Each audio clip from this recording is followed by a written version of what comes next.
Sebelum lanjut ke cerita selanjutnya, yuk subscribe dan like. Absen dulu di kolom komen ya ah.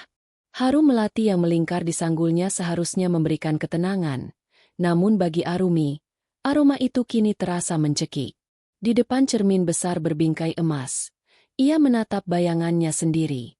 Kebaya putih payet hasil rancangan desainer ternama melekat sempurna di tubuhnya, mengubahnya menjadi sosok pengantin wanita yang anggun, rapuh, sekaligus mempesona. Namun, di balik riasan flawless itu, jantung Arumi berdegup bukan karena debar cinta, melainkan karena firasat yang mulai mengusik logika. Gedung Hotel Bintang 5 ini telah disulap menjadi Taman Firdaus dalam semalam. Ribuan mawar putih diimpor langsung untuk menghiasi setiap sudut. Arumi, seorang CEO muda yang membangun kekaisarannya dari nol di industri teknologi finansial, sengaja menjaga profilnya tetap rendah di depan keluarga calon suaminya, Randy. Bagi keluarga Randy, Arumi hanyalah seorang karyawan kantoran biasa yang beruntung mendapatkan pria dari keluarga terpandang seperti mereka. Pintu kamar bridal suite terbuka perlahan. Arumi mengira itu adalah perias yang ingin melakukan sentuhan akhir, namun melalui pantulan cermin, ia melihat sosok wanita parubaya dengan kebaya bludru biru tua yang kaku. Ibu Widya, calon mertuanya. Wanita itu melangkah dengan dagu terangkat. Matanya menyapu ruangan dengan tatapan menilai, lalu berhenti tepat pada sosok Arumi. Ia memberi isyarat kepada dua asisten perias untuk keluar. Tinggalkan kami sebentar. Ada hal keluarga yang perlu dibicarakan. Suara Ibu Widya terdengar dingin, tanpa ada kehangatan seorang ibu yang akan menyambut menantu. Setelah pintu tertutup rapat dan bunyi klik kunci terdengar, suasana kamar yang luas itu mendadak terasa sempit. Ibu Widya berjalan mendekat. Langkah kakinya yang berat berbunyi di atas lantai marmer. Ia berdiri tepat di belakang Arumi, menatap bayangan Arumi di cermin dengan tatapan yang penuh kebencian yang disamarkan. Arumi, bisiknya. Suaranya rendah namun tajam seperti sembilu. Ia membungkuk, mendekatkan bibirnya ke telinga Arumi. Jangan berpikir aku tidak tahu siapa kamu sebenarnya. Aku sudah menyelidiki latar belakangmu lebih dalam dari yang kamu bayangkan. Arumi tetap bergeming. Jemarinya yang lentik saling bertaut di atas pangkuan. Apa maksud ibu? Saya tidak menyembunyikan apapun. Ibu Widya terkekeh sinis. Jangan berpura-pura lugu. Aku tahu tentang rekening luar negerimu. Aku tahu tentang aset-aset properti yang kau beli atas nama perusahaan cangkang. Gadis miskin dari desa mana yang bisa memiliki itu semua jika bukan karena hasil yang tidak benar? Tapi aku tidak peduli dari mana asal uang itu. Arumi merasakan aliran darahnya mendingin. Ia tidak menyangka Ibu Widya akan melangkah sejauh ini dengan menyewa detektif swasta untuk menguliti privasinya. Dengar baik-baik, bisik Ibu Widya lagi. Kali ini tekanannya lebih kuat. Randy adalah putra mahkota keluarga ini. Dia layak mendapatkan yang terbaik. Dan itu termasuk semua yang kamu miliki. Jika mau pernikahan ini dilanjutkan, jika kamu ingin aku tidak membongkar rahasia hartamu ini di depan penghulu dan tamu undangan sehingga kamu dipermalukan sebagai wanita simpanan atau pencuci uang, serahkan semua hartamu padaku. Tanda tangani surat pengalihan aset yang sudah kusiapkan, sekarang juga. Ibu Widya mengeluarkan selembar kertas dari balik tas tangannya yang mahal dan meletakkannya di meja rias, tepat di samping tumpukan bunga melati. Jika tidak, tanya Arumi, suaranya tetap datar, hampir tak beriak. Jika tidak, aku akan masuk ke aula sana, mengambil mikrofon, dan mengumumkan bahwa pengantin wanita anakku adalah seorang penipu besar. Pernikahan ini akan batal, namamu akan hancur, dan kamu akan keluar dari gedung ini sebagai sampah. Aku beri waktu 1 jam sebelum akad dimulai. Keputusan ada di tanganmu. Arumi, mau jadi nyonya di keluarga ini, atau jadi pesakitan di jalanan? Ibu Widya menegakkan tubuhnya, merapikan kebayanya yang tidak kusut sedikit pun, lalu tersenyum penuh kemenangan. Ia yakin telah memojokkan mangsanya. Di matanya, Arumi hanyalah gadis yang ketakutan kehilangan status sosial dan cinta Randy. Namun, Arumi tidak menangis. Ia tidak memohon. Perlahan, bibirnya yang dipulas lipstik merah pucat membentuk sebuah lengkungan. Sebuah senyum yang tidak sampai ke mata, namun mengandung kecerdasan yang mematikan. 1 jam, ya? Arumi akhirnya bersuara, menatap mata Ibu Widya melalui cermin. Baiklah, saya mengerti. Harta memang bisa mengubah orang menjadi sangat kreatif. Berikan saya waktu 1 jam untuk mengurus semuanya secara digital. Lagi pula, aset sebanyak itu tidak bisa dipindahkan hanya dengan selembar kertas kuno ini, bukan? Ibu Widya tampak terkejut dengan ketenangan Arumi, namun rasa serakahnya menutupi logika. Bagus, kamu pintar. Aku tunggu notifikasinya. Jangan mencoba kabur, karena orang-orangku ada di setiap pintu keluar. Setelah Ibu Widya keluar dengan langkah angkuh, Arumi mengembuskan napas panjang. Ia meraih ponsel tersembunyi yang ia letakkan di bawah tumpukan kain cadangan. Matanya yang tadi tampak lembut kini berkilat tajam seperti seorang panglima perang yang baru saja menerima tantangan. Anda salah memilih lawan, Bu Widya, gumam Arumi pelan. Anda meminta harta saya? Baiklah, akan saya berikan sesuatu yang jauh lebih berharga. Sebuah pelajaran yang tidak akan pernah Anda lupakan seumur hidup. Arumi menekan sebuah nomor di ponselnya. Panggilan itu langsung diangkat pada dering pertama. Target sudah memakan umpan. Aktifkan protokol blackout. Aku punya waktu 55 menit. Pastikan semua jejak digitalnya bersih, dan siapkan kado spesial untuk layar proyektor di aula utama. Perintah Arumi dengan nada dingin yang belum pernah didengar oleh siapapun di keluarga Randy. Di balik pintu kamar yang terkunci, misi rahasia Arumi resmi dimulai. 1 jam ke depan, sejarah keluarga besar itu akan berubah selamanya. Suara pintu yang tertutup rapat di belakang Ibu Widya menyisakan kesunyian yang mencekam di dalam kamar bridal suite. Arumi masih duduk terpaku di depan cermin, namun aura di sekelilingnya telah berubah total. Tidak ada lagi gurat kecemasan atau kelembutan seorang mempelai wanita yang sedang dipingit. Yang ada hanyalah tatapan tajam seorang CEO yang sedang menghadapi negosiasi bisnis paling kotor dalam hidupnya. Arumi menatap selembar kertas pengalihan aset yang ditinggalkan Ibu Widya. Ia mengambilnya dengan ujung jari, membacanya sekilas, lalu tertawa kecil, sebuah tawa yang kering dan penuh penghinaan. Ibu mertuanya itu ternyata jauh lebih rakus dan bodoh dari yang ia duga. Di dalam surat itu, tertulis tuntutan agar Arumi menyerahkan kepemilikan saham di beberapa perusahaan yang bahkan selama ini Arumi sembunyikan dari publik. Jadi, dia benar-benar menyewa orang untuk meretas data pribadiku, gumam Arumi.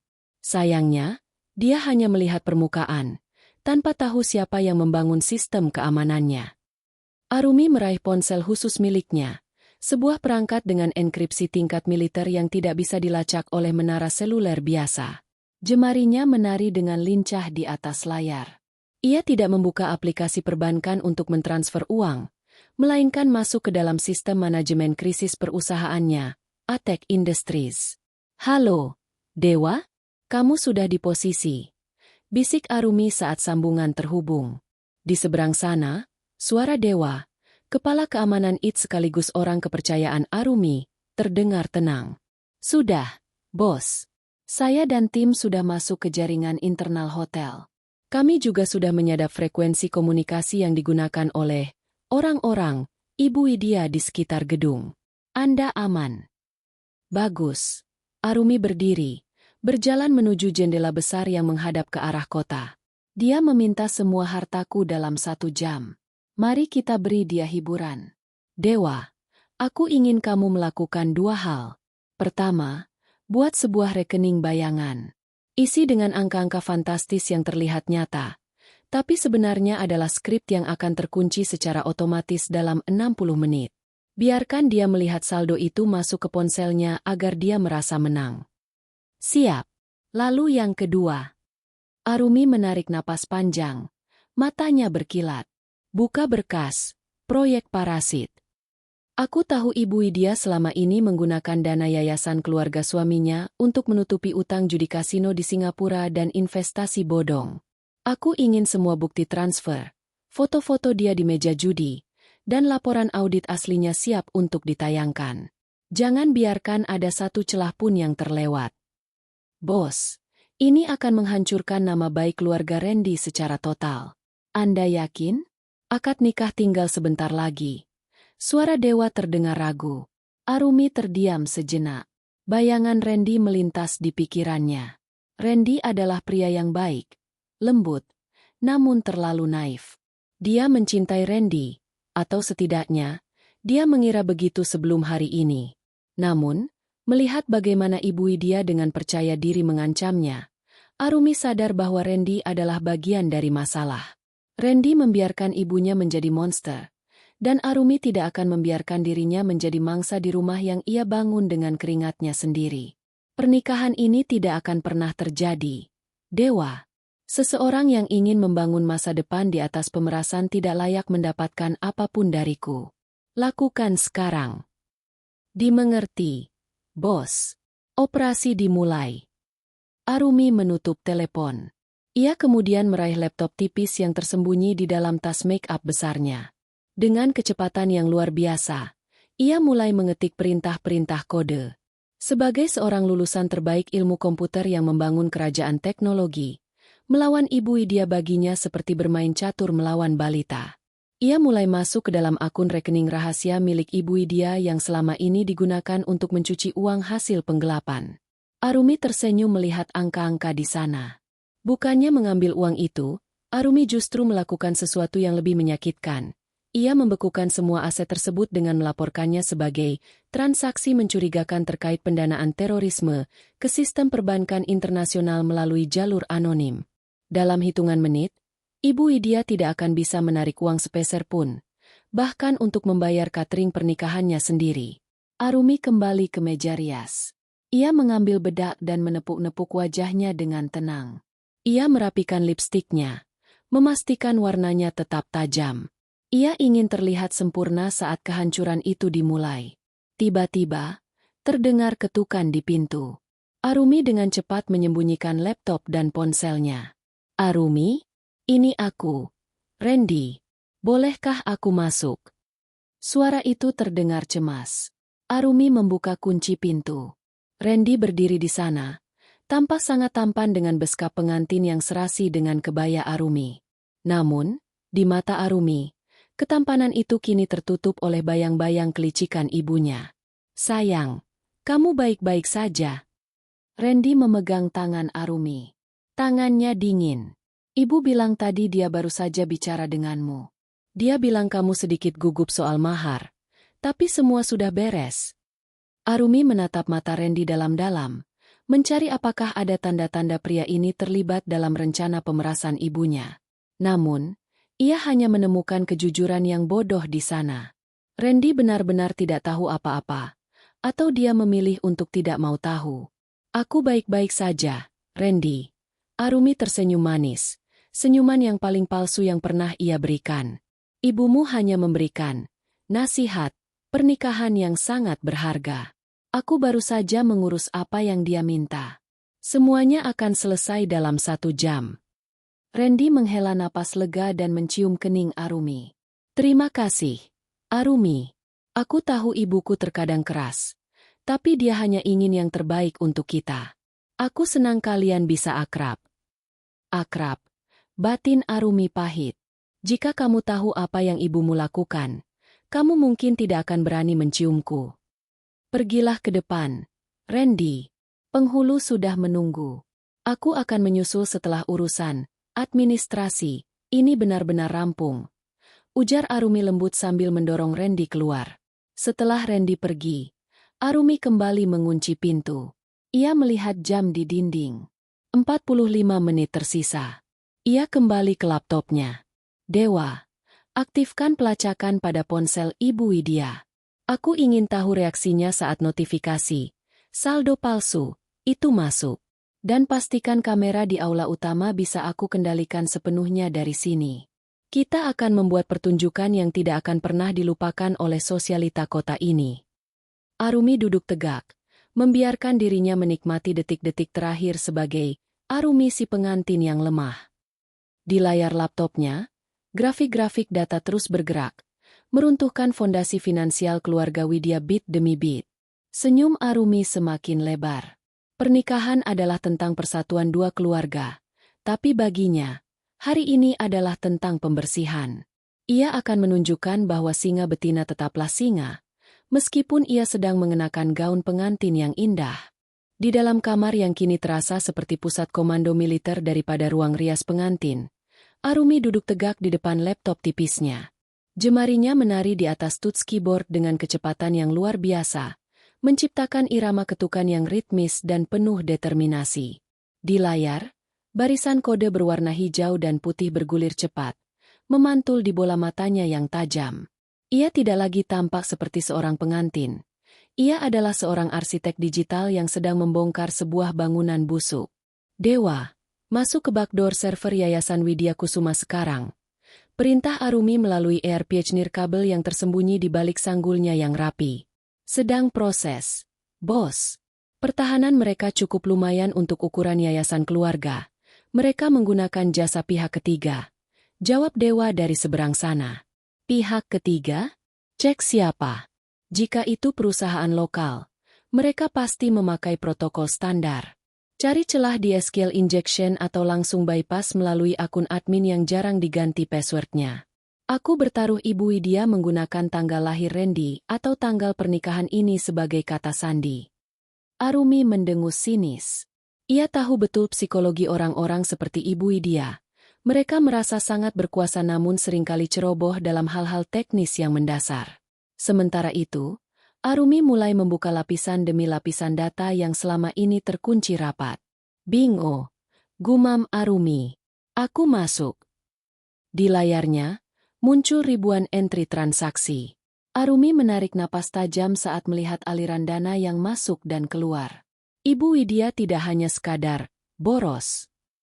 Wanita itu telah melakukan pencucian uang secara sistematis.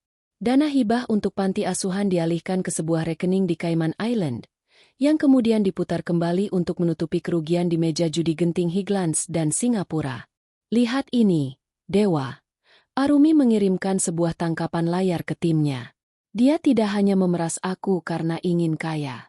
Dia memeras aku karena dia diambang kehancuran. Dia berutang pada lintah darat kelas kakap di Singapura sebesar 50 miliar rupiah. Jatuh temponya besok. Pantas saja dia tampak nekat. Bos, jika dia tidak mendapatkan aset Anda hari ini, besok dia mungkin akan ditemukan mengapung di teluk. Suara Dewa terdengar ngeri. Itu bukan masalahku, sahut Arumi dingin. Tapi aku tidak akan membiarkan hartaku digunakan untuk membayar dosa-dosanya. Arumi kemudian menjalankan perintah khusus. Ia tidak menghapus data tersebut.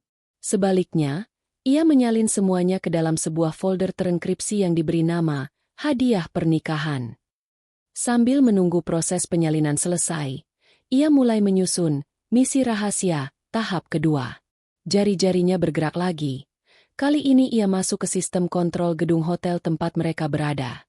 Arumi telah menyumbangkan sistem integrasi pintar untuk hotel ini setahun yang lalu melalui salah satu anak perusahaannya, sehingga ia memiliki akses tingkat tinggi yang tidak diketahui oleh manajemen hotel sekalipun. Ia mengambil alih kendali sistem audiovisual di aula utama. Ia mematikan fungsi kendali jarak jauh dari ruang operator, memastikan bahwa apapun yang ia putar nanti tidak akan bisa dihentikan oleh siapapun kecuali dirinya sendiri. Ia juga mengatur agar koneksi internet di ponsel Ibu Widya mendapatkan akses prioritas semu. Dewa, kirimkan notifikasi. Saldo masuk, buatan itu sekarang. Buat seolah-olah ada transfer dana sebesar 10 juta dolar AS masuk ke rekening pribadinya. Pastikan tanda terima digitalnya terlihat sangat otentik. Perintah Arumi. Dilaksanakan. Bos. Mengirimkan notifikasi dalam 3, 2, 1. Terkirim. Arumi memperhatikan layar pelacak ponsel Ibu Widya. Di sana terlihat aktivitas perangkat yang meningkat. Ibu Widya pasti sedang membuka ponselnya dengan tangan gemetar. Arumi bisa membayangkan wajah wanita itu sekarang, serakah, puas, dan merasa telah berhasil menaklukkan menantunya. Namun, di balik layar, Arumi baru saja mengaktifkan logic bomb.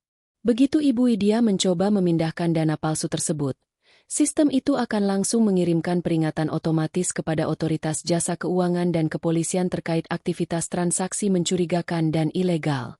Sekarang, bagian terbaiknya. Arumi berbisik pada dirinya sendiri. Ia membuka file video yang telah disiapkan oleh tim kreatifnya. Video itu awalnya berisi montase foto-foto romantis dirinya dan Randy. Namun, Arumi menyisipkan skrip yang akan mengubah konten video tersebut di tengah jalan. Ia menggabungkan rekaman suara dari bug, alat penyadap, yang ia tempelkan di bawah meja Ria saat Ibu Widya membisikkan ancaman tadi, lengkap dengan visual bukti-bukti korupsi yayasan. Ia memastikan transisi videonya halus, sehingga pada awalnya orang akan mengira itu adalah bagian dari acara, sebelum kemudian berubah menjadi mimpi buruk bagi keluarga Widya. Sambil menunggu render video selesai, Arumi menyandarkan punggungnya di kursi. Ia melihat bayangannya lagi di cermin. Riasannya masih sempurna, tidak luntur sedikit pun oleh ketegangan ini.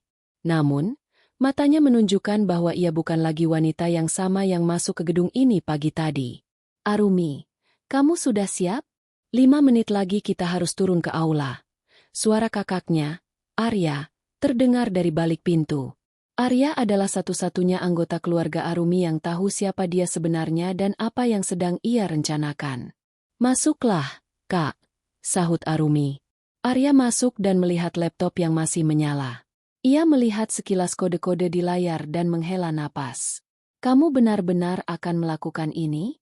Di depan semua orang? Di depan kolega bisnis kita dan teman-teman ayah? Dia yang memulainya. Kak, dia pikir aku adalah domba yang bisa dia sembelih untuk menutupi utang-utang kotornya. Dia salah pilih lawan. Arumi menutup laptopnya dengan bunyi klik yang mantap. Aku tidak hanya menyelamatkan hartaku. Aku menyelamatkan diriku dari seumur hidup dalam neraka keluarga mereka. Arya mengangguk paham. Randy bagaimana? Dia tampak sangat bahagia di bawah sana. Randy akan terluka. Itu pasti. Tapi kejujuran yang menyakitkan lebih baik daripada pernikahan yang dibangun di atas pemerasan dan penipuan. Jika dia memang pria yang baik, dia akan mengerti mengapa aku harus melakukan ini. Tapi jika dia membela ibunya setelah melihat semua ini, maka dia memang bukan untukku. Arumi berdiri, merapikan kebayanya untuk terakhir kali. Ia mengambil ponselnya, memasukkannya ke dalam saku tersembunyi di balik kain jariknya. Waktunya pertunjukan, Kak, ujar Arumi dengan senyum paling tenang yang pernah dilihat Arya. 1 jam telah berlalu sejak bisikan maut itu terjadi. Di luar, musik gamelan mulai terdengar, menandakan prosesi akad nikah akan segera dimulai. Ibu Widya mungkin sedang menanti di sana dengan senyum kemenangan, namun Arumi berjalan keluar kamar dengan pengetahuan bahwa dalam beberapa menit lagi, senyum itu akan berubah menjadi jeritan kepanikan. Langkah kaki Arumi terdengar mantap di lorong hotel.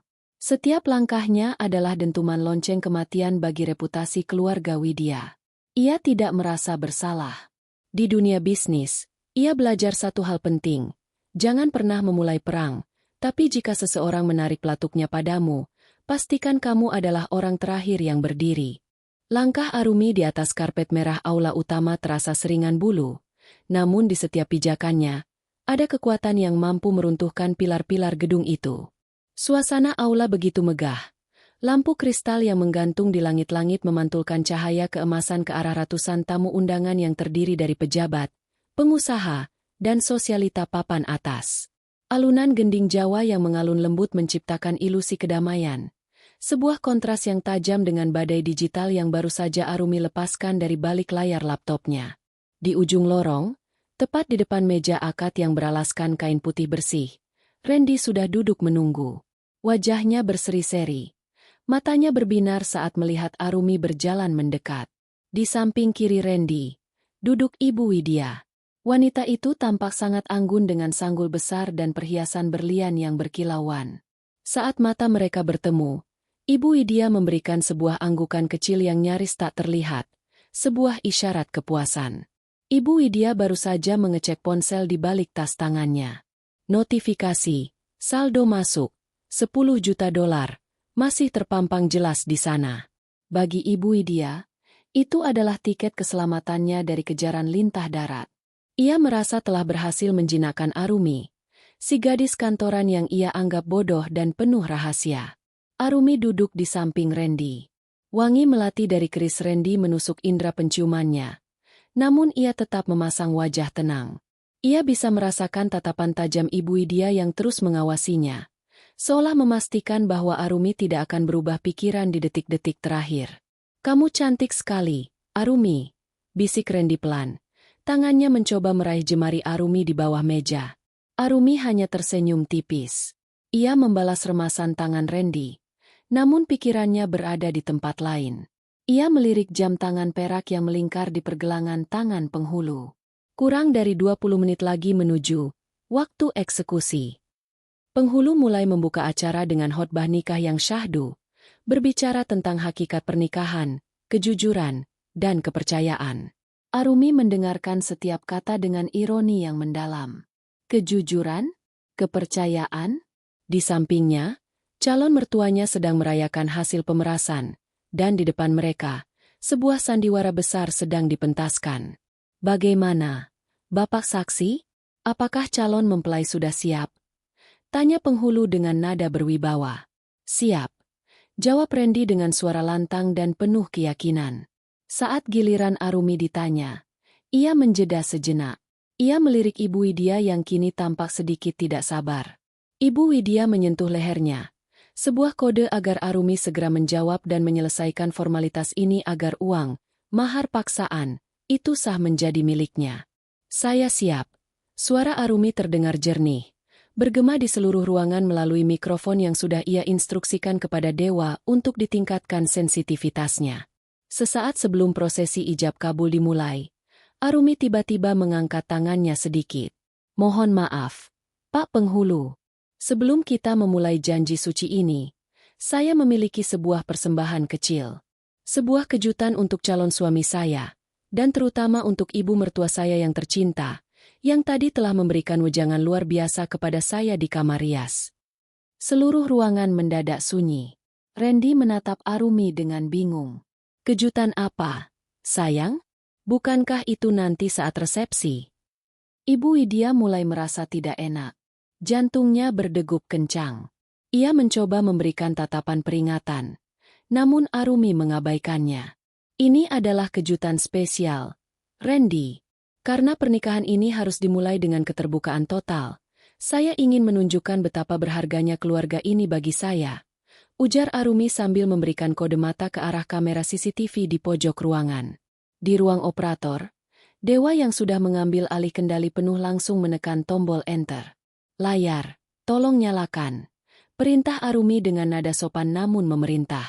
Layar proyektor raksasa di belakang meja akad perlahan turun. Lampu utama aula meredup secara otomatis, menciptakan suasana bioskop dadakan. Tamu-tamu mulai berbisik penasaran. Ibu Widya mencoba berdiri, namun kakinya terasa lemas. Ia teringat akan saldo 10 juta dolar itu. Apakah ini bagian dari kesepakatannya? Pikirnya dalam kepanikan yang mulai merayap. "Randy, ini adalah bukti betapa kerasnya aku bekerja untuk masa depan kita, dan bagaimana ibumu sangat peduli pada aset kita," Arumi berujar dengan nada yang sangat manis, namun mengandung racun yang tak terlihat. Video dimulai. Bukan foto masa kecil Randy atau momen tunangan mereka yang muncul. Layar itu menampilkan tangkapan layar percakapan WhatsApp dari nomor Ibu Widya kepada seorang agen pencucian uang di Singapura. Kemudian, gambar berganti menjadi rekaman CCTV rahasia di sebuah hotel mewah sebulan yang lalu, memperlihatkan Ibu Widya sedang menyerahkan tas berisi uang tunai kepada seorang pria berwajah sangar. Desahan kaget terdengar dari arah tamu undangan. Ayah Randy, yang selama ini dikenal sebagai tokoh masyarakat yang bersih, berdiri dengan wajah pucat. "Apa-apaan ini?" teriak Ibu Widya, mencoba menerjang ke arah operator. Namun dua petugas keamanan hotel, yang sebenarnya adalah tim keamanan pribadi Arumi yang menyamar, menghadang langkahnya dengan sopan namun tegas. "Matikan. Itu fitnah. Arumi, beraninya kamu." Randy menatap layar dengan mata terbelalak. Ia melihat ibunya di video itu, mendengar suara ibunya yang terekam jelas sedang memaki-maki seseorang karena kalah judi. "Itu belum seberapa, Randy." Suara Arumi tetap tenang, memotong keributan. "Lihatlah bagian yang paling baru. Rekaman 1 jam yang lalu, di kamar pengantinku." Layar itu kini menampilkan rekaman tersembunyi dari kamar bridal suite. Suara Ibu Widya terdengar sangat jernih di seluruh aula. Jika mau pernikahan ini dilanjutkan, serahkan semua hartamu padaku. Aku tahu kamu punya simpanan rahasia. Mau jadi nyonya di keluarga ini, atau jadi pesakitan di jalanan? Keheningan yang mencekam menyelimuti aula. Tidak ada yang berani bernapas. Ancaman itu terdengar begitu nyata, begitu kotor, dan begitu kontras dengan wajah suci Ibu Widya yang selama ini dikenal sebagai ketua Yayasan Amal. Arumi menoleh ke arah Ibu Widya yang kini terduduk lemas di kursinya. Wajah wanita itu bukan lagi pucat, melainkan abu-abu. Ia meraih ponselnya, berniat mengirim pesan entah kepada siapa, namun ponselnya justru mengeluarkan bunyi alarm yang melengking tinggi, sebuah tanda bahwa akses perbankannya telah diblokir secara total oleh otoritas pusat. Ibu mencari uang 10 juta dolar itu. Arumi bertanya. Suaranya kini dingin seperti es. Uang itu tidak pernah ada. Itu adalah malware yang kini sedang melacak seluruh aliran dana ilegal Anda ke pihak kepolisian. Anda meminta harta saya, bukan? Baiklah, saya baru saja memberikan harta paling berharga bagi penegak hukum, bukti kejahatan Anda. Randy melepaskan genggaman tangannya dari Arumi. Ia menatap ibunya, lalu menatap Arumi dengan tatapan hancur. Arumi, kenapa kamu melakukan ini di sini? Di hari pernikahan kita. Arumi berdiri, merapikan kebayanya, lalu menatap Randy dengan rasa iba yang tipis. Karena jika aku melakukannya besok, aku sudah menjadi bagian dari keluarga kriminal ini. Dan aku terlalu berharga untuk itu. Randy. 1 jam telah berlalu sejak bisikan itu terjadi. Misi rahasia Arumi telah mencapai puncaknya. Di meja akad yang seharusnya menjadi tempat penyatuan cinta, kini hanya tersisa puing-puing reputasi keluarga yang hancur berantakan. Aula besar itu kini tak lebih dari sebuah panggung teater yang menampilkan kehancuran. Suara alarm dari ponsel Ibu Widya yang melengking tinggi menciptakan ritme kegelisahan yang memuakan. Detik demi detik berlalu, dan setiap detakan jarum jam di dinding aula seolah-olah menjadi palu hakim yang mengetuk vonis bagi keluarga Widya. Ibu Widya mencoba bangkit. Tangannya gemetar hebat saat ia menekan layar ponselnya berkali-kali. Ini salah. Ini tidak mungkin. Saldo itu tadi ada. Aku melihatnya dengan mataku sendiri. Teriaknya histeris. Tidak lagi memedulikan martabatnya sebagai nyonya besar di depan ratusan tamu yang kini menatapnya dengan pandangan menjijikan. Arumi tetap berdiri di samping meja akad, melipat tangannya dengan tenang. Angka yang ibu lihat hanyalah deretan kode yang aku buat untuk memberimu harapan palsu. Sama seperti harapan palsu yang ibu berikan pada anak-anak di yayasan itu. Sementara ibu mengambil uang mereka untuk meja bakarat di Singapura. Cukup. Arumi. Hentikan semua ini. Randy berdiri. Suaranya bergetar antara amarah dan kesedihan. Kamu menghancurkan ibuku. Kamu mempermalukan kami di depan semua relasi ayahku. Jika kamu memang mencintaiku, kamu tidak akan melakukan cara serendah ini. Arumi menoleh ke arah Randy. Ada rasa pedih yang sempat melintas di matanya. Namun segera ia tepis. Randy, cinta tidak pernah meminta seseorang untuk menyerahkan seluruh martabat dan keringatnya di bawah ancaman. Ibumu meminta hartaku sebagai syarat pernikahan kita. Dia menjualmu, Randy. Dan kamu? Kamu berdiri di sini menyalahkanku karena aku membela diri. Di tengah kekacauan itu, ayah Randy, Bapak Surya, melangkah maju. Wajah pria yang biasanya tenang dan berwibawa itu kini tampak tua 10 tahun. Ia menatap layar proyektor yang masih menampilkan rincian utang dan bukti transfer ilegal istrinya. Ia kemudian menatap Arumi dengan tatapan yang sulit diartikan. Apakah ini semua benar, Arumi? Tanya Bapak Surya dengan suara parau. Tanya pada istri Anda, Pak Surya. Atau lebih baik lagi, tunggu sampai auditor independen dan tim dari kepolisian tiba dalam 10 menit. Saya sudah mengirimkan salinan digitalnya ke mereka tepat saat video ini dimulai. Jawab Arumi tanpa keraguan. Ibu Widya berteriak kencang. Ia melemparkan ponselnya ke lantai hingga hancur berkeping-keping. Kamu pelacur kecil. Kamu pikir kamu siapa? Kamu hanya karyawan biasa. Kamu tidak akan bisa keluar dari sini dengan selamat. Randy, panggil keamanan. Usir dia. Namun, tak ada satupun petugas keamanan hotel yang bergerak. Mereka tetap berdiri di posisi mereka, membeku seperti patung. Ibu Widya tidak menyadari bahwa semua staf keamanan di aula itu sudah digantikan oleh tim profesional dari perusahaan keamanan pribadi Arumi sejak 1 jam yang lalu. Arumi melirik jam tangannya. Penghitungan mundur dimulai.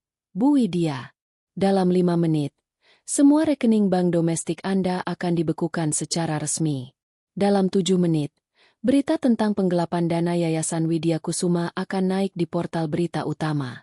Dan dalam 10 menit ya, saya rasa Anda sudah tahu siapa yang akan menjemput Anda di lobi.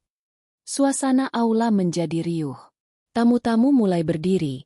Sebagian besar dari mereka sibuk dengan ponsel masing-masing, memotret layar proyektor atau merekam adegan dramatis ini. Bisik-bisik yang tadinya pelan kini berubah menjadi dengungan lebah yang memekakan telinga. Reputasi keluarga Widya yang dibangun selama puluhan tahun runtuh hanya dalam waktu kurang dari 1 jam. Ibu Widya jatuh terduduk kembali di kursinya. Napasnya tersengal-sengal. Randy, tolong ibu, dia menipu kita. Arumi itu kaya raya. Dia punya segalanya. Tapi dia pelit. Dia ingin melihat kita hancur. Randy menatap ibunya dengan tatapan kosong. Jadi itu benar, Bu? Ibu meminta hartanya? Ibu mengancamnya sebelum akad dimulai. Ibu Widya tidak menjawab. Ia hanya menangis terseduh-seduh. Tangisan seorang predator yang kini menjadi mangsa. Randy kemudian berbalik menatap Arumi. Kamu merencanakan ini semua, bukan? Sejak awal? Kamu membiarkan kami percaya bahwa kamu hanya gadis biasa agar kamu bisa menjebak kami seperti ini. Aku tidak pernah menjebak siapapun, Randy. Sahut Arumi lembut namun tegas. Aku hanya menyembunyikan identitasku karena aku ingin dicintai sebagai diriku sendiri, bukan karena angka di rekening bankku. Tapi ibumu tidak melihat manusia. Dia hanya melihat mangsa. Aku memberinya kesempatan untuk menjadi mertua yang baik. Tapi dia memilih untuk menjadi pemeras. Aku hanya membalas dengan bahasa yang dia mengerti, kekuasaan dan data. Tiba-tiba, suara sirine polisi terdengar lamat-lamat dari luar gedung. Suara itu semakin lama semakin keras, memecah kesunyian yang mencekam di dalam aula. Tamu-tamu mulai panik dan bergerak menuju pintu keluar. Namun Arumi memberi isyarat kepada timnya untuk membiarkan mereka pergi melalui jalur samping. Bapak Surya memejamkan matanya. Ia tahu ini adalah akhir dari karir politik dan sosialnya. Ia tidak menyalahkan Arumi. Ia menyalahkan dirinya sendiri karena menutup mata atas perilaku istrinya selama ini. Arumi, panggil Randy. Suaranya nyaris berbisik. Apakah pernikahan ini masih ada harganya bagimu? Arumi menatap Randy untuk terakhir kalinya sebagai seorang calon istri. Ia melihat pria yang ia cintai. Namun ia juga melihat lemahnya karakter pria itu yang tak mampu melindungi calon istrinya dari ibunya sendiri. Pernikahan ini sudah mati 1 jam yang lalu. Randy, saat ibumu membisikkan ancaman itu, dan saat kamu tidak ada di sana untuk membelaku karena kamu terlalu sibuk dengan duniamu sendiri. Arumi melepas cincin tunangannya dan meletakkannya di atas meja akad yang masih kosong dari buku nikah. Aku tidak akan pernah menyerahkan hartaku. Dan aku juga tidak akan pernah menyerahkan hidupku ke tangan keluarga ini. Pintu aula utama terbuka lebar. Sekelompok petugas berseragam kepolisian masuk dengan langkah tegap, dipandu oleh dewa yang menunjukkan arah. Mereka berjalan lurus menuju kursi Ibu Widya. Ibu Widya, Anda kami tahan atas dugaan penggelapan dana yayasan, pencucian uang, dan pemerasan, ujar salah satu petugas sambil mengeluarkan borgol. Ibu Widya menjerit histeris saat logam dingin itu mengunci pergelangan tangannya. Ia menatap Arumi dengan mata merah penuh dendam. Namun Arumi hanya membalasnya dengan senyuman yang paling tenang, senyuman seorang pemenang yang telah menyelesaikan misinya. Penghitungan mundur telah selesai. No. Dan dengan itu, kehidupan Arumi yang baru dimulai, tanpa beban, tanpa ancaman, dan tanpa keluarga Widya. Suasana aula yang tadinya hikmat kini berubah menjadi ruang interogasi publik yang paling memalukan dalam sejarah sosialita kota. Meski polisi telah berada di sisi Ibu Widya, Arumi belum selesai. Di dunia bisnis, Arumi dikenal dengan prinsip, tuntaskan hingga ke akarnya. Jika ia hanya berhenti pada penangkapan, Ibu Widya mungkin bisa menggunakan koneksi lamanya untuk bebas dengan jaminan. Arumi harus memastikan bahwa secara sosial dan hukum, tidak ada jalan kembali bagi wanita itu.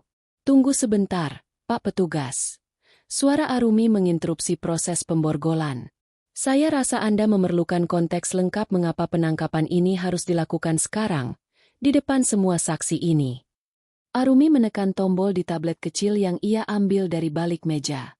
Layar proyektor yang tadi menampilkan bukti-bukti transfer, kini berganti menjadi sebuah presentasi visual yang jauh lebih mendalam.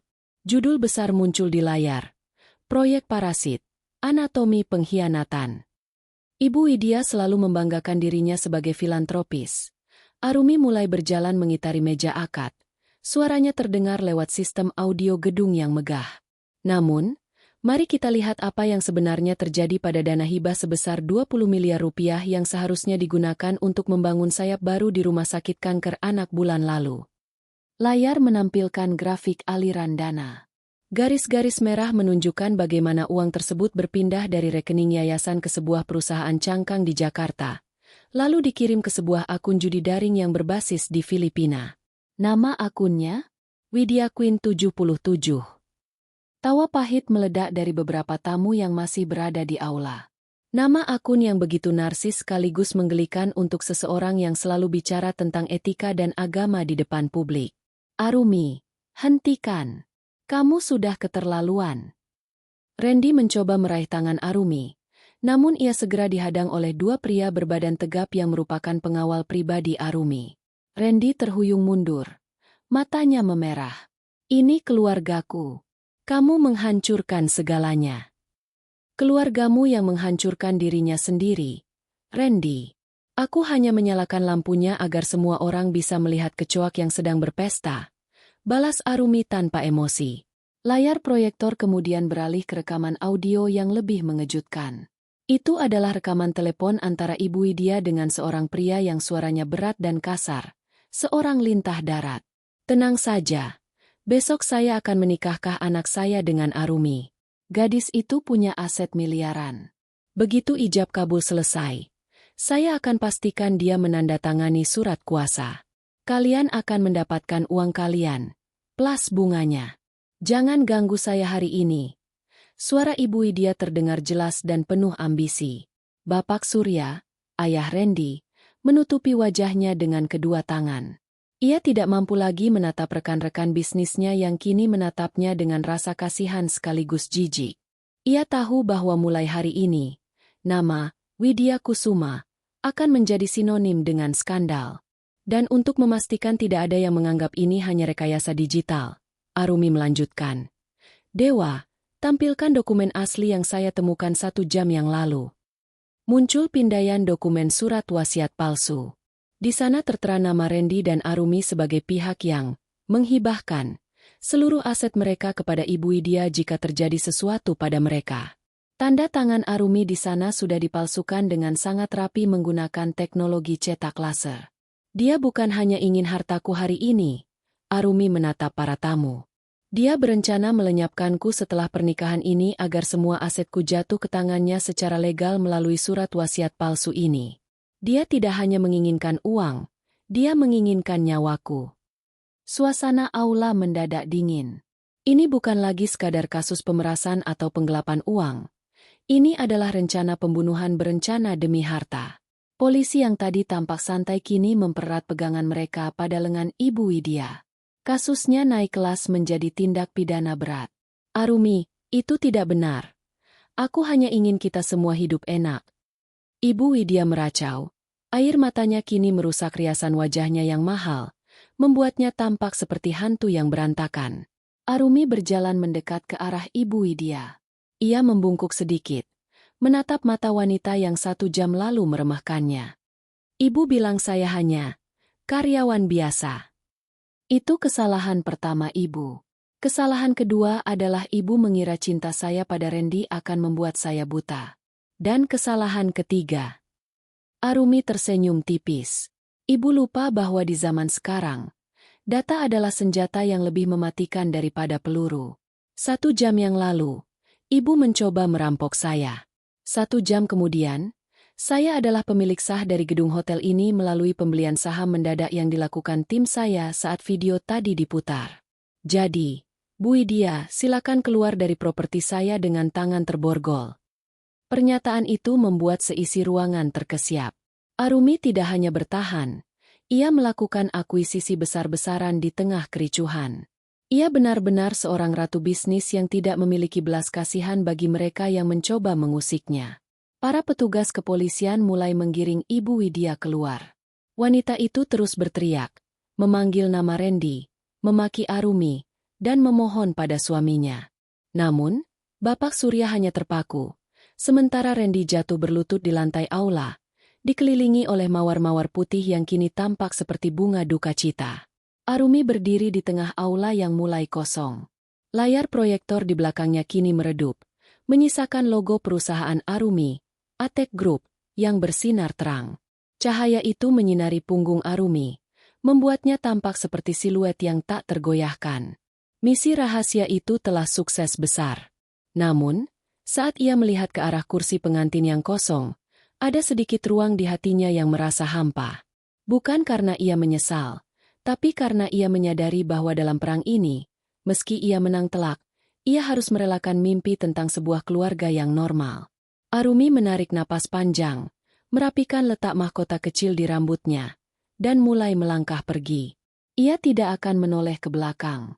Di luar, mobil Rolls-Royce miliknya sudah menunggu, siap membawanya pergi dari reruntuhan rencana pernikahan ini menuju masa depan yang sepenuhnya ada dalam kendalinya. Lorong megah Hotel Bintang 5 itu kini berubah menjadi panggung kehinaan. Suara jeritan Ibu Widya menggema, memantul di dinding-dinding marmer yang dingin. Ia meronta, kakinya yang dibalut selop berpayet emas terseret-seret di atas lantai saat 2 petugas polisi menggiringnya menuju lobi. Tidak ada lagi sisa-sisa keanggunan seorang nyonya besar. Kebaya beludru birunya tampak berantakan, dan sanggul besarnya mulai miring, menyisakan helaian rambut yang mencuat liar. Lepaskan. Kalian tidak tahu siapa saya? Saya istri Surya Kusuma. Saya bisa membuat kalian kehilangan pekerjaan dalam semalam. Teriaknya dengan suara serak, wajahnya merah padam karena amarah dan malu. Para tamu undangan yang tadinya berada di dalam aula kini memenuhi koridor, membentuk barisan, penonton, yang tak terduga. Mereka yang 1 jam lalu menyalami Ibu Widya dengan penuh hormat, kini mengangkat ponsel tinggi-tinggi, merekam setiap detik kejatuhan sang ratu sosialita. Bisik-bisik tajam terdengar seperti desisan ular. Ternyata uang yayasan dipakai judi, memalukan sekali. Pantas saja penampilannya selalu mewah, ternyata hasil memeras calon menantu. Lihat wajahnya, benar-benar seperti penjahat yang tertangkap basah. Mendengar cemoohan itu, kepanikan Ibu Widya berubah menjadi histeria.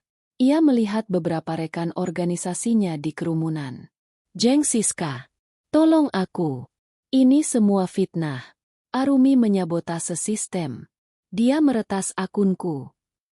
Namun, Jeng Siska, wanita yang biasanya selalu mengekor di belakang Ibu Widya, justru membuang muka dan pura-pura sibuk memeriksa kukunya.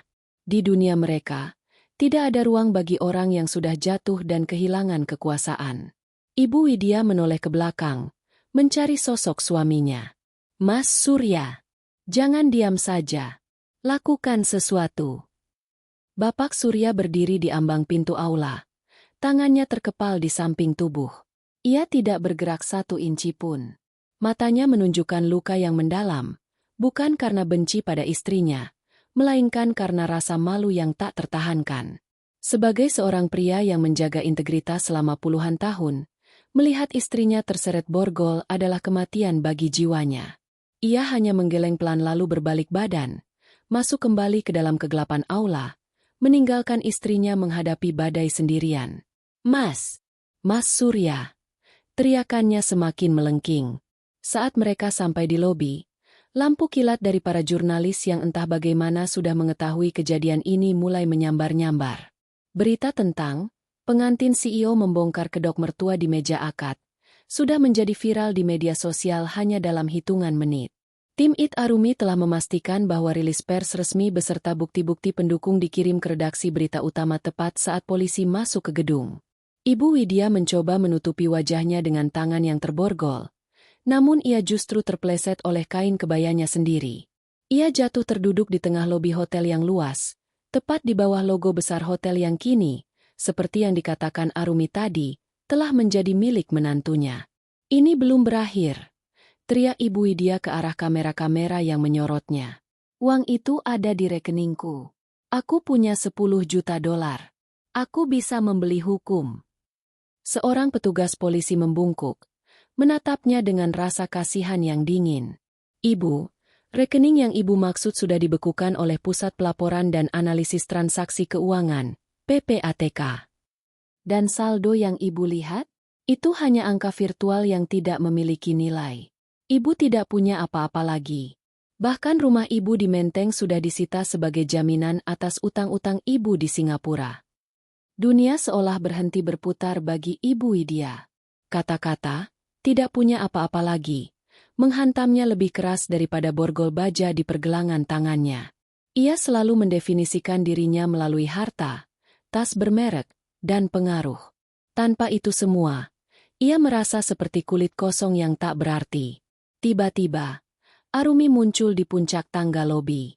Ia telah melepas jubah transparan kebayanya, menyisakan korset putih yang elegan dan kain jarik yang tetap rapi. Ia berdiri di sana, menatap ke bawah dengan ekspresi datar, seperti seorang dewi yang sedang melihat keruntuhan sebuah kuil palsu. Ibu Widya mendongak. Matanya bertemu dengan mata Arumi. Kamu monster. Kamu menghancurkan hidupku. Arumi mulai menuruni tangga dengan perlahan. Suara sepatunya yang beradu dengan marmer terdengar seperti lonceng kematian. Ia berhenti tepat di depan Ibu Widya yang masih terduduk di lantai. Saya tidak menghancurkan hidup ibu, ujar Arumi dengan suara yang cukup tenang untuk didengar semua orang di lobi. Ibu yang menghancurkan hidup ibu sendiri saat ibu memutuskan untuk memeras saya di hari yang seharusnya menjadi hari paling bahagia bagi anak ibu. Saya hanya memberikan cermin besar agar ibu bisa melihat siapa diri ibu sebenarnya. Aku akan menuntutmu. Aku akan membusuk di penjara dan menyeretmu bersamaku. Racau Ibu Widya. Air liur tampak di sudut bibirnya. Arumi berjongkok, berbisik sangat pelan sehingga hanya Ibu Widya yang bisa mendengarnya. Silakan mencoba, Bu. Tapi ingat satu hal, tim hukum saya adalah yang terbaik di Asia. Dan 1 jam yang lalu, saat ibu meminta harta saya justru menggunakan harta itu untuk membeli semua bukti asli dari lintah darat Anda di Singapura. Mereka tidak akan bersaksi untuk Anda. Mereka akan bersaksi untuk saya. Wajah Ibu Widya berubah menjadi putih pucat seperti kapas. Ia menyadari bahwa Arumi bukan hanya mengalahkannya dalam hal uang, tapi juga dalam hal strategi. Arumi telah memikirkan 10 langkah di depan. Sementara ia masih sibuk dengan keserakahannya sendiri. Polisi akhirnya mengangkat tubuh Ibu Widya secara paksa dan membawanya keluar menuju mobil tahanan yang sudah menunggu di lobi drop-off. Pintu mobil ditutup dengan dentuman keras, mengakhiri era kemewahan palsu sang nyonya besar. Arumi berdiri tegak kembali. Ia melihat kerumunan tamu yang kini menatapnya dengan rasa segan dan ketakutan. Mereka tahu bahwa wanita di depan mereka ini bukan sekadar pengantin yang dikhianati, melainkan penguasa baru yang tidak boleh diremehkan. Arumi menarik napas panjang, menghirup udara lobi yang kini terasa lebih bersih. Namun, di antara sorak-sorai dalam hatinya, ia melihat Randy yang berjalan keluar dari aula dengan langkah gontai. Pria itu tampak hancur, memegang dadanya seolah ada sesuatu yang pecah di sana. Misi rahasia telah selesai. Tapi luka yang ditinggalkannya baru saja mulai menganga. Aula utama kini telah ditinggalkan oleh sebagian besar tamu yang lebih memilih mengejar drama di lobi. Namun di area meja akad, suasana justru terasa lebih menyesakan. Penghulu masih duduk di tempatnya, memegang pena dengan tangan yang agak gemetar, menatap buku nikah yang masih kosong melompong. Di sana juga masih ada Randy yang bersimpuh, dan Bapak Surya yang duduk mematung dengan tatapan kosong ke arah dekorasi bunga yang mulai tampak seperti nisan. Arumi kembali ke meja itu. Langkahnya tenang, Namun setiap detak tumit sepatunya di atas lantai kayu panggung terdengar seperti palu hakim. Ia tidak langsung pergi.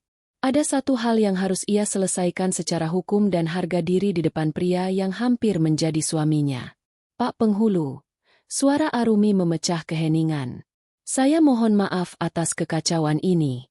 Namun, demi hukum dan agama, saya menyatakan bahwa pernikahan ini tidak bisa dilanjutkan.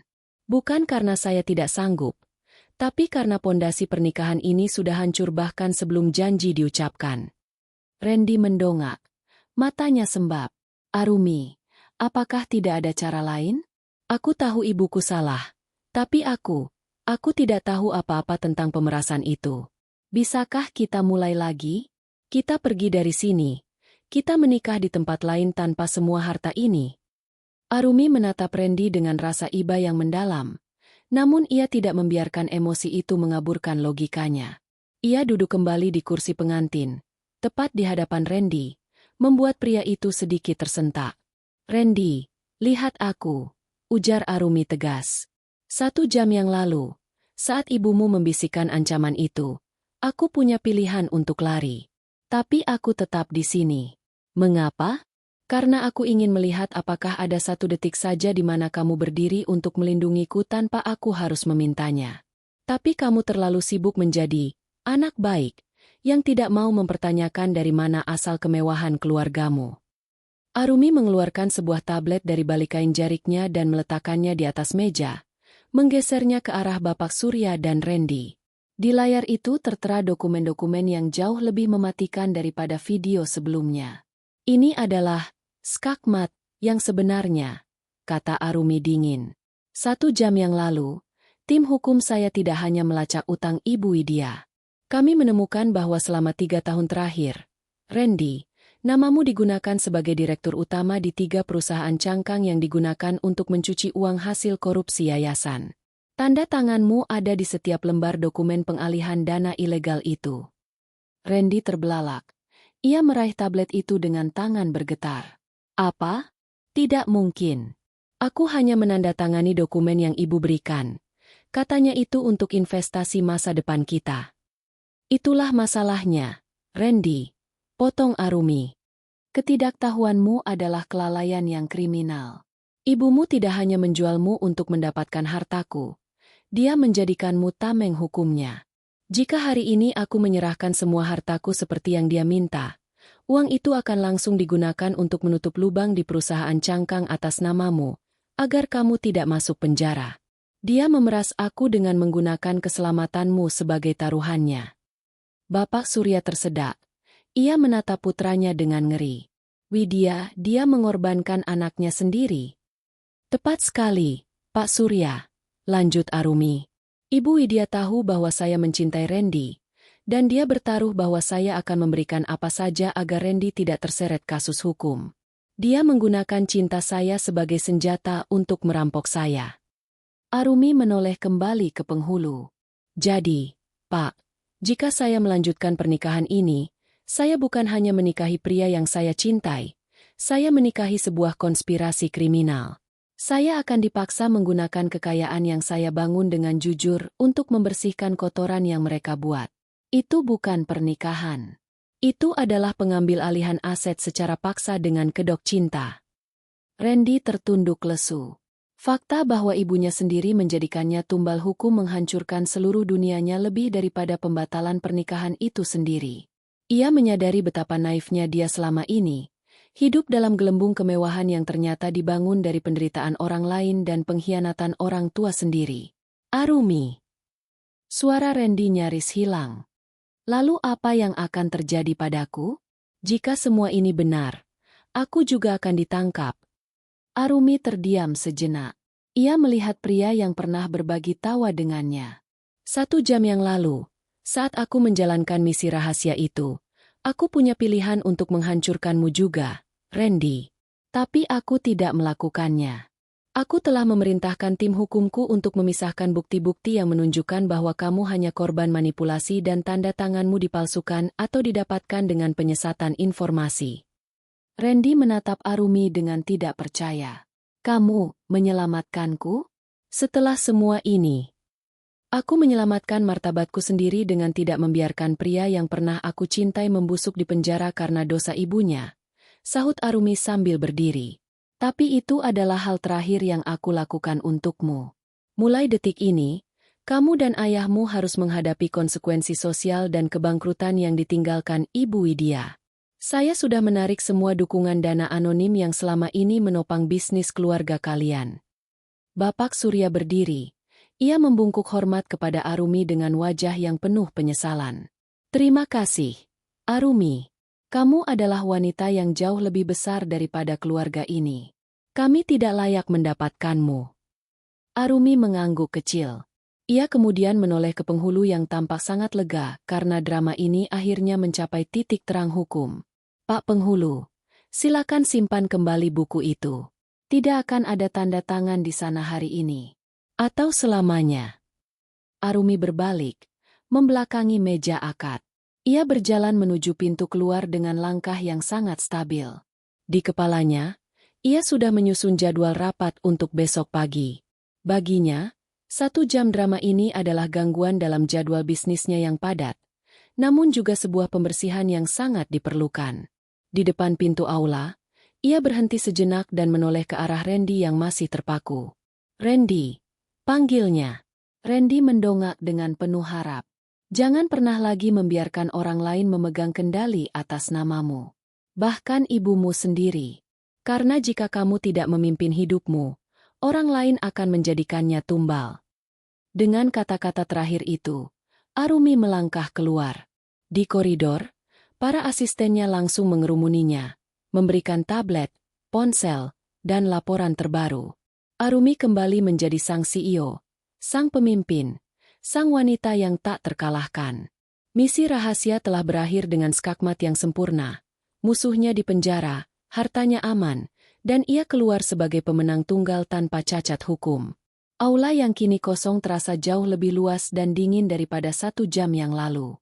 Dekorasi mawar putih yang tadinya melambangkan kesucian cinta kini tampak seperti tumpukan sampah mewah yang tak berarti. Randy masih terduduk di lantai kayu, tepat di depan meja akad yang seharusnya menjadi tempat ia memulai hidup baru. Di tangannya, ia memegang cincin yang diletakkan Arumi, sebuah lingkaran logam dingin yang kini terasa seberat 1 ton. Bapak Surya mendekati putranya, meletakkan tangan yang gemetar di bahu Randy. Bangun, nak. Kita tidak bisa terus begini. Kita harus pulang dan menghadapi apa yang tersisa. Randy mendongak dengan mata yang kosong. Pulang kemana? Yah? Arumi bilang rumah kita di Menteng sudah disita. Bisnis kita hancur. Bahkan namaku dipakai untuk mencuci uang. Aku tidak punya tempat untuk pulang. Keputusasaan merayap di setiap inci tubuh Randy. Namun, di balik rasa hancur itu, sebuah percikan amarah mulai muncul. Bukan amarah kepada Arumi, melainkan kepada dirinya sendiri, pada kenaifannya yang telah membiarkan ibunya menghancurkan segalanya. Kata-kata terakhir Arumi tentang memimpin hidup sendiri, terngiang-ngingang seperti lonceng yang memekakan telinga. Tiba-tiba, Randy berdiri dengan sentakan kuat. Tidak, yah, aku tidak akan membiarkan ini berakhir seperti ini. Aku memang kehilangan Arumi sebagai istri, tapi aku tidak boleh kehilangan kehormatanku sebagai pria. Aku harus melakukan sesuatu. Apa yang bisa kamu lakukan, Randy? Kita sudah bangkrut, ujar Bapak Surya dengan suara parau. Arumi menyelamatkanku dari penjara dengan memisahkan bukti keterlibatanku. Itu adalah kesempatan kedua. Aku akan pergi ke kantor polisi. Aku akan memberikan kesaksian penuh. Aku akan membongkar semua yang aku tahu tentang cara ibu bekerja. Bahkan jika itu harus memberatkan ibu lebih jauh. Itu satu-satunya cara untuk membersihkan namaku dan nama ayah. Randy berlari keluar aula, mengabaikan seruan ayahnya. Ia menuju lobi, berharap masih bisa melihat bayangan Arumi. Namun, yang ia dapati hanyalah jejak parfum Arumi yang tertinggal di udara, berbaur dengan aroma melati yang kini terasa pahit. Di luar, mobil Rolls-Royce Arumi baru saja bergerak meninggalkan lobi, dikawal oleh 2 SUV hitam milik tim keamanannya. Randy mengejar mobil itu, berlari sekuat tenaga di bawah terik matahari yang mulai menyengat. Arumi! Arumi, tunggu! Teriaknya. Namun suaranya tenggelam oleh deru mesin mobil mewah tersebut. Mobil itu berhenti sejenak di gerbang keluar hotel karena antrean kendaraan. Randy berhasil menyusul. Napasnya tersengal-sengal. Keringat membasahi beskap pengantinnya yang mahal. Ia mengetuk kaca jendela belakang yang gelap. Kaca perlahan turun, memperlihatkan wajah Arumi yang tetap tenang dan cantik, meski di matanya terlihat kelelahan yang nyata. Ia tidak membuka pintu, hanya menatap Randy melalui celah jendela. Ada apa lagi, Randy? Semuanya sudah jelas, ujar Arumi datar. Aku hanya ingin memberitahumu. Randy menarik napas dalam-dalam. Aku akan pergi ke kantor polisi sekarang. Bukan sebagai saksi yang dipanggil, tapi sebagai pelapor sukarela. Aku akan menyerahkan semua akses yang aku punya. Semua dokumen yang pernah ibu minta aku tanda tangani. Aku akan membantu polisi menuntaskan kasus ini sampai ke akar-akarnya. Arumi menatap Randy dengan sedikit keterkejutan di matanya. Ini adalah pertama kalinya ia melihat kilatan tekad yang nyata di mata pria itu. Kamu tahu itu artinya ibumu mungkin akan mendapatkan hukuman maksimal? Dan kamu mungkin akan kehilangan sisa-sisa harta yang mungkin masih bisa diselamatkan. Aku tidak peduli lagi dengan hartanya. Arumi, kamu benar. Harta itu berdarah. Aku lebih baik memulai dari nol sebagai orang miskin daripada hidup sebagai boneka di atas penderitaan orang lain. Randy menelan ludah. Aku melakukan ini bukan untuk memintamu kembali. Aku tahu aku sudah kehilanganmu. Aku melakukan ini agar aku layak disebut pria oleh diriku sendiri. Agar aku bisa menatap cermin tanpa rasa jijik. Arumi terdiam cukup lama. Keheningan di antara mereka terasa sangat berat. Untuk sesaat, suasana menjadi sangat pribadi di tengah keramaian lobi hotel. Pilihan yang bagus, Randy, kata Arumi akhirnya. Suaranya sedikit melunak namun tetap tegas. Itu adalah langkah pertama untuk menjadi manusia yang merdeka. Tapi jangan lakukan ini untukku. Lakukan untuk dirimu sendiri. Satu hal lagi, Arumi. Randy menahan kaca jendela saat Arumi hendak menaikkannya. Apakah kamu pernah benar-benar mencintaiku? Ataukah aku hanya bagian dari penyamaran bisnismu? Arumi menatap lurus ke depan, ke arah jalanan kota yang sibuk. Aku mencintaimu, Randy. Itulah sebabnya aku butuh waktu 1 jam untuk menghancurkan keluargamu. Jika aku tidak mencintaimu, aku akan menghancurkan kalian dalam 1 menit sejak ibumu berbisik di kamarku. Aku memberi waktu 1 jam karena aku berharap, jauh di dalam hatiku, kamu akan masuk ke kamar itu dan memberitahuku bahwa kamu tahu segalanya dan akan melindungiku. Tapi kamu tidak pernah datang. Hati Randy serasa disayat sembilu. Penyesalan itu kini nyata dan permanen. Selamat tinggal, Randy. Hiduplah dengan baik, ujar Arumi tanpa menoleh lagi. Kaca jendela naik sepenuhnya. Mobil itu meluncur pergi, membawa pergi wanita yang seharusnya menjadi separuh jiwanya. Randy berdiri mematung di pinggir jalan, masih mengenakan pakaian pengantin yang kini tampak seperti kostum badut bagi seorang pria yang gagal. Namun, alih-alih menangis, Randy justru membalikkan badannya. Ia berjalan menuju mobilnya sendiri. Ia tidak akan pulang. Ia langsung menuju markas kepolisian. Di dalam mobilnya, Arumi melihat melalui kaca spion saat sosok Randy semakin mengecil dan menghilang. Ia menyandarkan kepalanya di jok mobil yang empuk. Bos, apakah kita perlu memantau kesaksian Randy? Tanya Dewa dari kursi depan. Pantau saja, tapi jangan campuri, jawab Arumi, menutup matanya. Dia sudah membuat pilihannya. Sekarang giliranku untuk kembali ke duniaku yang sebenarnya. Besok pagi, jadwalkan pertemuan dengan Dewan Direksi. Kita punya hotel baru yang harus dikelola. Pilihan terakhir Randy telah diambil. Sebuah kehancuran bagi satu keluarga. Namun mungkin sebuah kelahiran bagi karakter seorang pria. Bagi Arumi, ini adalah penutupan bab yang menyakitkan. Namun perlu dilakukan untuk menjaga kerajaan yang telah ia bangun dengan darah, keringat, dan air mata. 6 bulan telah berlalu sejak hari yang mengguncang jagat maya dan dunia bisnis itu. Gedung hotel yang dulu hampir menjadi saksi bisu sebuah pernikahan yang penuh kepalsuan, kini telah berganti nama menjadi Apales.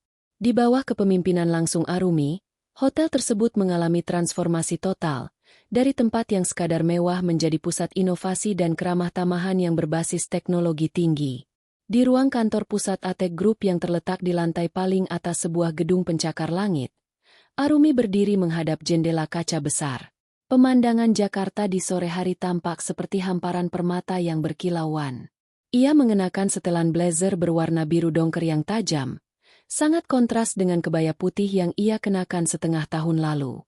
Dewa masuk ruangan dengan membawa sebuah map kulit berwarna coklat. Laporan akhir untuk kasus Yayasan Widya Kusuma sudah keluar, bos. Arumi berbalik, mengambil map tersebut dan membacanya perlahan. Bagaimana hasilnya? Ibu Widya dijatuhi hukuman 12 tahun penjara atas dakwaan berlapis, penggelapan dana publik, pencucian uang, dan percobaan pemerasan. Seluruh aset pribadinya telah disita untuk mengembalikan kerugian yayasan. Lintah darat di Singapura itu pun sudah masuk daftar hitam internasional berkat data yang Anda berikan. Lapor Dewa dengan nada bangga. Arumi mengangguk puas. Matanya kemudian tertuju pada nama yang tertulis di bagian bawah dokumen. Dan Randy. Randy benar-benar memenuhi janjinya. Kesaksiannya menjadi kunci utama. Pengadilan memberinya status justice kolaborator. Dia tidak dipenjara, namun ia kehilangan seluruh harta warisannya. Kabar terakhir yang saya terima, dia bekerja di sebuah firma hukum kecil di pinggiran kota sebagai asisten riset. Dia memulai hidupnya benar-benar dari bawah, tanpa nama besar ayahnya. Arumi terdiam sejenak. Ada rasa lega yang menyelinap di hatinya. Ternyata pilihannya untuk tidak menghancurkan Randy secara total adalah keputusan yang tepat. Pria itu telah memilih untuk menebus dosanya dengan cara yang paling sulit. Kerja keras. Baguslah, ujar Arumi pendek. Pastikan tim kita tidak lagi memantau mereka secara khusus. Bab itu sudah tertutup. Bagaimana dengan proyek ekspansi kita di Singapura? Semua berjalan sesuai jadwal, bos. Para investor sangat terkesan dengan ketajaman Anda dalam menangani krisis tempo hari. Bagi mereka, keberanian Anda membongkar skandal itu adalah bukti integritas perusahaan, jawab Dewa. Setelah Dewa keluar, Arumi kembali menatap ke arah matahari terbenam. Ia teringat akan bisikan 1 jam sebelum akad dimulai itu. Bisikan yang awalnya dimaksudkan untuk merampas hartanya, justru menjadi katalisator yang membebaskannya dari belenggu hubungan yang tidak sehat. Kadang, sesuatu harus hancur berkeping-keping agar kita bisa melihat apa yang sebenarnya ada di dalamnya. Arumi menyadari bahwa selama ini ia terlalu fokus melindungi bisnisnya sehingga hampir membiarkan dirinya dibeli oleh cinta yang buta. Telepon di mejanya bergetar. Sebuah pesan singkat masuk dari kakaknya. Arya, makan malam keluarga malam ini? Ayah rindu padamu. Dia bilang dia bangga punya putri yang lebih tangguh dari singa. Arumi tersenyum tipis. Itulah harta yang sebenarnya. Keluarga yang mendukungnya tanpa syarat, bukan yang melihatnya sebagai mesin uang. Ia mengambil tasnya dan melangkah keluar ruangan.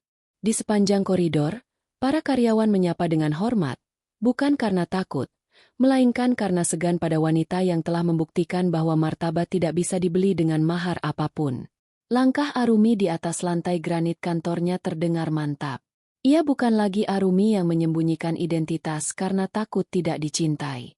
Ia adalah Arumi yang merangkul kekuatannya sepenuhnya.